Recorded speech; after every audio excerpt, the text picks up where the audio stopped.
Hi, in front of me I have Samsung Galaxy F22 and I'm gonna show you how to reset the app preferences on this device.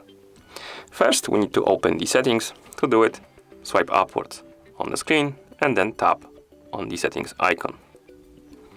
In settings, let's scroll down and tap on apps.